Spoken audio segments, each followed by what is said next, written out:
And I want to point out that most of what Christopher just said there is pretty much complaints about religion and religious people and has no impact on whether or not God exists. Religious people can be the worst people that ever lived. That says nothing about whether or not God exists.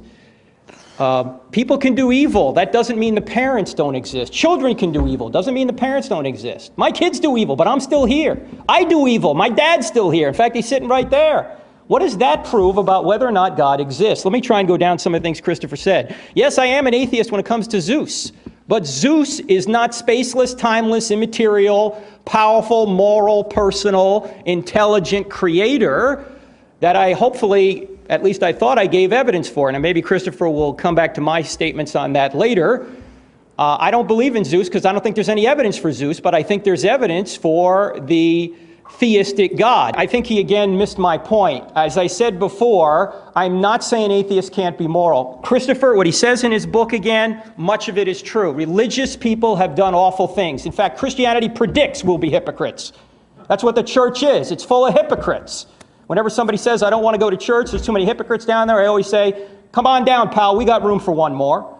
That's what the church is. We're all fallen, we're all sinners. That's why we need a Savior. Because we can't do it. And Christopher said, well, how can you command somebody to be well when they have no capacity to be well?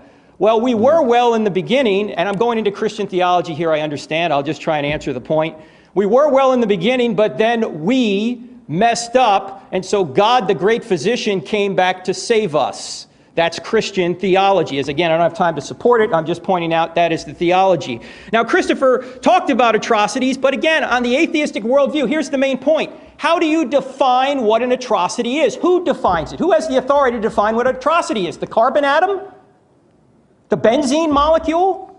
I'm not saying you have to believe in God to be moral. I'm not saying that only religious people are moral. I'm not saying atheists can't be moral. I'm not saying atheists don't know morality. I'm saying there's no way to justify what is right and what is wrong unless there's some authority that provides it. What is the authority? In a materialistic worldview, there is no authority. The carbon atom has no moral authority over you. And it seems that Christopher goes on and on about how he does not want to be under some kind of divine totalitarianism. That is a moral rejection of God. Where does he come up with this immoral totalitarianism? His worldview does not afford immorality because his worldview does not afford morality. He has to borrow from the Christian worldview in order to argue against it. In fact, he has to sit in God's lap to slap his face. Where does he get morality from? Where does he get reason from? Where does he get mathematics from? Where does he get consciousness from? Where does the universe... He said there are explanations for where the universe came from. Atheistic, I'd love to hear them. I haven't heard one yet. How does something come from nothing with extreme fine-tuning? What is the explanation for that? He said there are arguments for the beginning of life that are naturalistic. Not according to the people who are studying the matter. How about Francis Crick?